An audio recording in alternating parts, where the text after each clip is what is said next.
What if everything we thought we knew about Hamilton's failure at Ferrari was a lie? What if the problem was never the driver but the team? Before the Las Vegas GP, Juan Pablo Montoya has launched one of the most explosive statements of the season. What did he really say? And why is Ferrari more exposed than ever? Stay, because what's coming could completely change your vision of this 2025 season. But the real collapse occurred in Brazil at the Interlagos circuit. It was there that Ferrari hit rock bottom in a public and resounding way. A race that should have been the turning point became a strategic and emotional disaster. In the first corner, Carlos Sainz, driving the Williams, collided with Hamilton, causing structural damage. What followed was a chain of errors. Lewis was left with a car that was difficult to handle, and after a second incident with Franco Colapinto, his race was sentenced by the stewards and sealed by a decision by the Ferrari wall to retire the car. An abandonment that is not only painful but symbolic.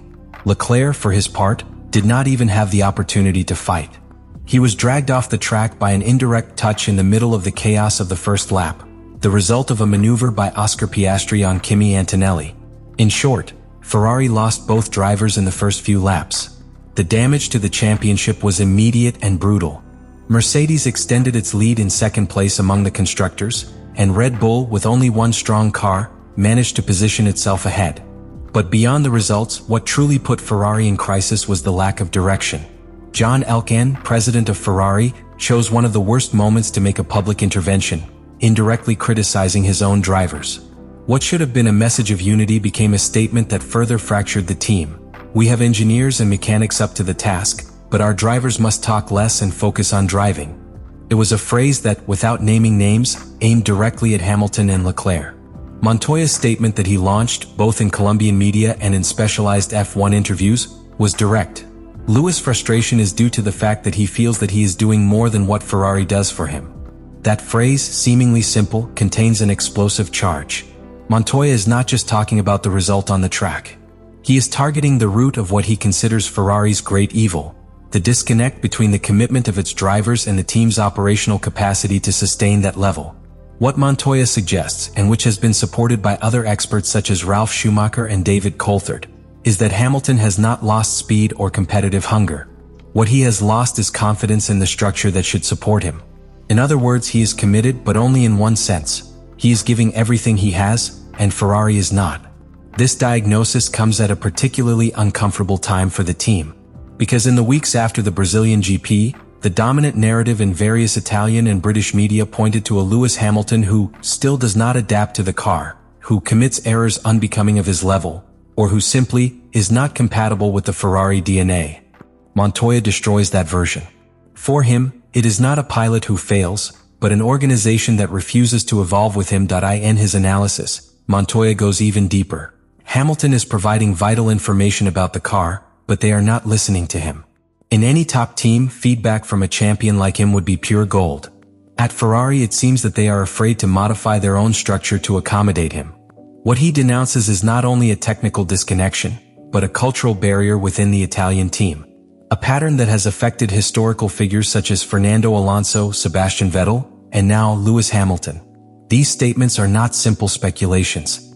Montoya, as an F1 insider and analyst with access to internal sources, has built this criticism based on data, paddock conversations, and visible signs in the development of the car.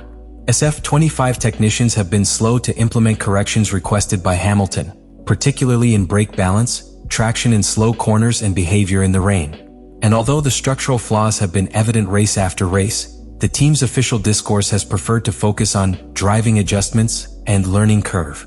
Montoya is not alone in his diagnosis. Other voices in the industry have begun to support this vision, talking about a Ferrari that does not live up to the talent it has sitting in the cockpit. And what is more serious, a team that, instead of adapting to maximize the potential of its assets, clings to a rigid, conservative, and at times arrogant structure. The implications of what Montoya said go far beyond Hamilton's individual performance. They are exposing Ferrari's structural deficiencies, the political instability at the top, and the fear of self-criticism that has plagued the team for more than a decade. And all this happens at the worst possible moment, just before the Las Vegas GP, a race full of symbolism, media exposure, and internal pressure. In that sense, Montoya's words are not a simple criticism. They are a wake-up call, a warning with a name and surname. Because if Ferrari is not able to build around Lewis Hamilton, a proven, consistent and still fit driver, then the problem is not with the driver. It is in the bowels of the prancing horse. Everything that has happened so far, the strategic errors, the abandonments, the internal tensions, the criticism from President Elkann and the bomb dropped by Montoya, has been only the prelude to what is coming. The Las Vegas Grand Prix 2025. This race will not just be a nighttime spectacle in the middle of the casinos and skyscrapers. It will literally be the scene of a sporting, media and emotional trial for Ferrari, Lewis Hamilton and the entire structure that supports the most famous team in Formula One. Las Vegas is not just any circuit. It is one of the most challenging routes on the modern calendar.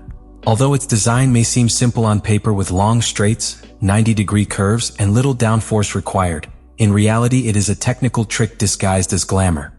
The variable temperature conditions, the low grip of the urban asphalt, and the constant risk of brakes and tires overheating make this race a brutal test for the balance of the car and the precision of the driver. Ferrari arrives at this stage under monumental pressure. In the Constructors' Championship, McLaren leads strongly, followed by Mercedes, while Ferrari, which began the year as the favorite after a solid preseason, has been losing ground race after race. Every abandonment, every strategic mistake, every tense radio message has built a narrative they can no longer control. In that context, Hamilton's performance in Las Vegas will not be evaluated with the same technical criteria as at any other track. It will be seen as a sentence. If he performs well, it will confirm what Montoya and many others have suggested, that Lewis still has what it takes to compete at the highest level, and that the real problem lies in Ferrari's technical direction.